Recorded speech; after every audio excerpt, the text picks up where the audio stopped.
عشق اور محبت کی میں ایک ایسی مثال آپ کو بتاتا ہوں۔ ایک عشق پاکستان کی قوم نے اڈیالہ جیل میں ایک قیدی 804 سے کیا۔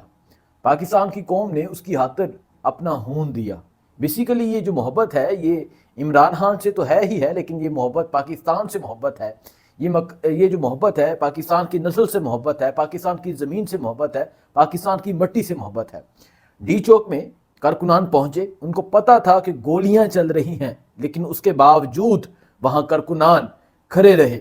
کارکنان، آپ جتنے لوگ شہید ہوئے ہیں، میں دعوے کے ساتھ کہتا ہوں آپ جا کے کسی کو بھی دیکھ لیں، کسی نے پیٹھ پہ گولی نہیں کھائی۔ اگر ہم تاج الدین کی بات کریں، سینے پہ گولی کھائی، ملک ادریس کی بات کریں، یہاں گولی لگی، ہر ایک نے سامنے اپنے ایک نوجوان کی یہاں پہ گولی لگی، ہر نوجوان سامنے موجود رہا گولیاں چلنے کے باوجود۔ بیسیکلی یہ جو محبت ہے، یہ محبت میں آپ کو سمجھانے لگا ہوں کہ محبت ہے کیا، یہ عشق ہے کیا۔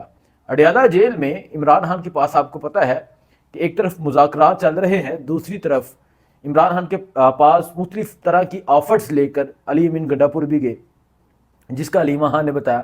علیمہ خان کہتی ہیں کہ علی امین گنڈا پور عمران خان کے پاس یہ چیز لے کر گئے کہ آپ کو بنی گالہ میں شفٹ کر دیا جاتا ہے، وہاں نظر بند کر دیا جاتا ہے، لیکن عمران خان نے یہ کہہ کر انکار کر دیا کہ میں 1.5 سال کیوں جیل میں رہا ہوں۔ ایک طرف عمران خان ہیں جو یہ کہتے ہیں کہ میں تب تک باہر نہیں آنا چاہوں گا اور میں تب تک باہر نہیں آؤں گا جب تک میرے آخری کارکن کو بھی رہا نہیں کیا جاتا۔ اور آج جب جوڈیشل کمپلیکس میں پیشی تھی، جو اٹک جیل میں قیدی ہیں، جو جہلم جیل میں قیدی ہیں، آج جب انہیں عدالت میں پیش کیا جا رہا تھا تو جب عمران خان نے یہ بات کہی کہ میں تب تک باہر نہیں آؤں گا جب تک ان کو رہا نہیں کیا جاتا، اور یہ بات جب ان کو بتائی جا رہی تھی جو پریزنر وین میں قیدی موجود تھے، ان کو یہ کہا جا رہا تھا کہ آپ کے لیڈر عمران خان کہہ رہے ہیں کہ میں تب تک باہر نہیں آؤں گا جب تک میرے کارکنان کو رہا نہیں کیا جائے گا، تو کارکنان کہتے ہیں ہمیں چھوڑے، عمران خان کو رہا کیا جائے۔ یہ محبت ہے، یہ عشق ہے، اور ایسی مثال، ایسی محبت، ایسی عشق کی داستان پاکستان کی تاریخ کی سیاست میں نہیں ملتی۔ ایک طرف تو آپ یہ ویڈیو دیکھ سکتے ہیں، کارکنان قیدی وین سے یہ کہہ کر یہ بتا رہے ہیں کہ ہم تب تک باہر نہیں آنا چاہتے جب تک عمران خان باہر نہیں آتے۔ یہ کہنا بہت آسان ہوتا ہے۔ دیکھیں، ان سرد راتوں میں، ان ٹھنڈی راتوں میں جہاں میرے سمیت تمام پاکستانی یہ پریفر کرتے ہیں کہ وہ کسی گرم بسترے پہ، کسی گرم کمرے میں سوئیں، وہاں ہی یہ نوجوان ہیں، یہ بھی نوجوان کسی ماں کے بیٹے ہیں، کسی بہن کے بھائی ہیں، کسی باپ کے سر کا تاج ہیں، کسی کے بازو ہیں، یہ نوجوان کسی گھر کے واحد کفیل ہیں، یہ نوجوان جو ٹھنڈی زمین پہ سو رہے ہیں جیلوں کے اندر، وہاں کوئی ہیٹر نہیں لگتا، وہاں کوئی نرم بسترے نہیں ملتے، وہاں چٹائیوں کے اوپر یہ لیٹتے ہیں، ٹھنڈی زمینوں پہ سوتے ہیں، لیکن کمپرومائز نہیں کر رہے۔ اور یہ ان تمام لوگوں کے لیے مثال ہیں جن کو صرف ایک دھمکی ملی، انہوں نے پریس کانفرنس کر دی، جس میں 3 تو ایسے لوگ ہیں، میں کہتا ہوں پتہ نہیں کہ ان کی غیرت کہاں چلی گئی۔ ایک عثمان بزدار، کسی نے سنا کہ ان پہ کوئی ٹارچر ہوا، شرم سے مر جانا چاہیے۔ پرویز ہٹک، محمود خان، تینوں وزیر اعلیٰ رہے، مطلب ان کی اوقات کونسلر بننے کی نہیں تھی، لیکن عمران خان نے ان کو وزیر اعلیٰ بنایا، لیکن جب مشکل وقت آیا تو ایسے چھوڑ کر چلے گئے۔ اور ایک طرف یہ نوجوان ہیں، یہ عام نوجوان جو دکھتے تو عام ہیں لیکن یہ بہت خاص ہیں، یہ نوجوان جو محنت کش باپ کے کئی بیٹا ہیں، کیونکہ یہ تقریباً یہ عام لوگ، مطلب یہ غریب لوگ ہیں۔ ایک طرف یہ نوجوان ہیں جو کہتے ہیں کہ عمران خان باہر آ جائے، ہماری خیر ہے۔ دیکھیں، ملٹری کسٹڈی سے جو نوجوان جسے رہا کیا گیا 2 سال کے بعد، سمیع وزیر، اس کی حالت دیکھ لیں، وہ کیا چیزیں کہہ رہا ہے، وہ کیا چیزیں بول رہا ہے، وہ اپنا ذہنی توازن کھو بیٹھا ہے۔ اسے کہا گیا ہوگا، اس نے، دیکھیں باقی لوگ ہیں، اسے کوئی چیزیں ڈیمانڈ کی گئی ہوں گی، لیکن اس نے نہ کی ہوگی، اس کے بعد اس کے ساتھ یہ حال کیا گیا۔ ایک طرف تو میں آپ کو یہ بتا رہا تھا، دوسرا عمران خان کی رہائی کے حوالے سے، جیسا کہ رہائی کے حوالے سے بات ہو رہی ہے، تو رہائی کے حوالے سے میں آپ کو بتاتا ہوں، پاکستان تحریک انصاف کے اہم رہنما، سنی اتحاد کونسل کے چیئرمین صاحبزادہ حامد رضا صاحب کہتے ہیں کہ مذاکرات کامیاب ہوں یا نہ ہوں، عمران خان کو جیل سے باہر آتا دیکھ رہا ہوں، عمران خان کی رہائی کو کوئی نہیں روک سکتا، عمران خان جلد رہا ہوں گے۔ اب صاحبزادہ حامد رضا صاحب ان باتوں کو بیس کیا ہے، کیا وجوہات ہیں، کس وجہ سے کر رہے ہیں، نہیں پتا، لیکن روزانہ کی بنیاد پر ہم یہ سن رہے ہیں، کبھی کہتے ہیں کہ اب مسکرانے کا वक्त आ गया है, फिर कहते हैं अब कहके लगाने का वक्त आ गया है, फिर अब कह रहे हैं कि इमरान खान की रिहाई करीब आ चुकी है। देखिए अगर हकाइक बयान किए जाएं तो जाहिर बात है इंटरनेशनल एस्टेब्लिशमेंट चेंज हो रही है, अमेरिका में हुकूमत चेंज हो चुकी है, यहाँ लोग परेशान हो चुके हैं। मुज़ाकरात की टेबल पे किसने सोचा था कि ये हुकूमत जो इस टाइम बरसरे इक़्तिदार में है, ये हुकूमत आके आपसे मुज़ाकरात की बात करेगी, लेकिन ये हुकूमत मुज़ाकरात कर रही है।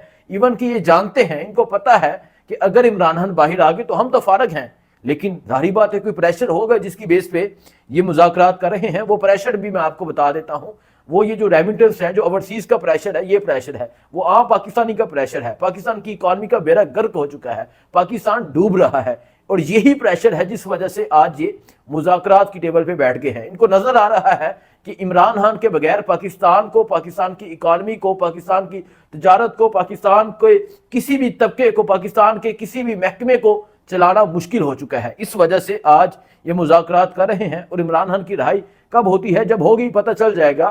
सिर्फ मुझे नहीं, आपको नहीं, बल्कि पूरी दुनिया को पता चलेगा कि किसी शेर की रिहाई हुई है और कोई शेर बाहर आया है इय्याका नअबुदु व इय्याका नस्तईन कहते हुए। एक तरफ तो ये तहरीक इंसाफ है, दूसरी तरफ मरियम नवाज जो प्लान प्रोग्राम करती हैं, यूनिवर्सिटी में छुट्टी हो जाती है क्योंकि ये आम तलबा का सामना नहीं कर सकते, महसूस तलबा सामने बिठाए जाते हैं। और फिर जो तलबा सामने बैठते हैं, आप अंदाज़ा लगा लें, आज सरगोदा में यूनिवर्सिटी में एक प्रोग्राम हुआ, मरियम नवाज कहाँ बैठी है, कई किलोमीटर दूर तलबा को बिठाया गया है। भाई इस तरह नहीं होता। मकबूलियत आप कहती थी कि इमरान खान जब जाना अवाम में तो हेलमेट पहन के जाना, तो इमरान खान को बाहर अवाम में लाएं, देखें फिर लोग किस तरह इमरान खान की तलियां चूमते हैं, लोग किस तरह इमरान खान का इस्तकबाल करते हैं। और आपको इन अवाम का डर है, आपको इन तलबा का डर है, इसी वजह से आप इतना फासला रखती हैं। और आज मरियम नवाज ने जो हसन न्याजी के मुतालिक बात कही, वो कहते हैं कि हसन न्याजी जो तहरीक इंसाफ के बानी का भांजा है, हफीजुल्लाह न्याजी का बेटा है, इसने फौजी वर्दी को एक डंडे पर टांग कर पूरी दुनिया को तमाशा दिखाया। ये कौन सा जुर्म कर दिया हसन न्याजी ने, कौन सा ऐसा जुर्म हो गया जिस जुर्म में 10 साल सजा सुनाई गई। और फिर मरियम नवाज कहती हैं कि उनके वालिद का और उनकी वालदा का क्या हाल होगा, उनके दिल पे क्या गुजरी होगी। मैं बताता हूँ, उनकी वालदा नूरीन खानम नियाजी, इमरान खान की बहन, उनके दिल पे क्या गुजरी है। वो कहती हैं कि ऐसे 100 बेटे हों, 100 बेटे इस मुल्क के लिए कुर्बान हैं। वो कहती हैं कि मुझे अपने बेटे की फिक्र नहीं, मुझे इस पाकिस्तान की फिक्र है, मुझे अपने जो जेल में बैठा भाई है उसकी फिक्र है। उनके दिल पे ये गुजरती है। और हसन न्याजी, आपने कहा कि वो पछता रहा होगा, हसन न्याजी कल उसने कहा है कि मैं माफी नामे पर दस्तखत नहीं करूंगा, मैं कोई माफी नहीं चाहता बल्कि इंसाफ चाहता हूं। क्योंकि उसको पता है उसने क्या किया है, क्योंकि उसको पता है कि इस मुल्क में कौन आपको लेकर आया है, आपकी हुकूमत, फार्म 47 की हुकूमत। और आज आप इतनी बड़ी बातें कर रही हैं, आपको भी वो रास्ता याद है, आप भी खुद ये कहती थी कि मुझे भी वो रास्ता आता है हाथ जोड़ कर, और वही रास्ता आपने अपनाया है। इसके अलावा मैं आपको बताता हूं जो चीज़ें चल रही हैं, जो आज इमरान खान ने अडयाला जेल से कहा। इमरान खान ने एक तो कौम को पैगाम भेजा कि आपने घबराना नहीं है, आपने हिम्मत नहीं हारनी। दूसरा, इमरान खान ने ओवरसीज पाकिस्तानियों को रेमिटेंस के हवाले से बताया। तीसरा, जो सबसे ज़्यादा ज़रूरी है, बुशरा बीबी के हवाले से कुछ महसूस सहाफ़ियों की तरफ से, उन्हें मैं सहाफ़ी कहना भी तो इन समझता हूँ, कुछ टाउट की तरफ से कंपेन की जा रही थी उनके खिलाफ। इवन के कुछ पीटीए के लोग भी इसमें शामिल थे। आज इमरान खान ने कहा कि बुशरा बीबी के खिलाफ कंपेन की शदीद अल्फाज में मुजम्मत करता हूँ। बुशरा बीबी जो कर रही हैं वो मेरी ज़ात के लिए कर रही हैं। संजानी जैसे शोशे को छोड़कर असल मामला से तवज्जो हटाई जा रही है। डी चौक में कारकुनान के हमरा पहुंच जाना बुशरा बीबी की कामयाबी है, और यकीनन ये बुशरा बीबी की कामयाबी है, वो डी चौक में पहुंची हैं। और संजानी जैसा जो शोशा छोड़ा गया और जो इस पे बात कर रहे हैं, इमरान खान ने आज खुद कहा है कि वो असल जो काज है, जो गोली क्यों चलाई, जो सवाल है, उसे उठाने की बजाय ये बात कर रहे हैं। और आज इमरान खान ने अडयाला जेल से बताया कि वो बुशरा बीबी के साथ हैं, और बुशरा बीबी जिस तरह कारकुनान के साथ डी चौक पहुंची, वो बुशरा बीबी को हराज तहसीन पेश करते हैं। और बुशरा बीबी जो भी कर रही हैं मेरी ज़ात के लिए कर रही हैं। जो मनफी प्रोपेगेंडे किए जा रहे थे, आज इमरान खान ने उसकी तरदीद कर दी। बाकी जो भी सूरत हाल होगी मैं आपको बताऊंगा। दुआ में याद रखिएगा। अल्लाह हाफिज़।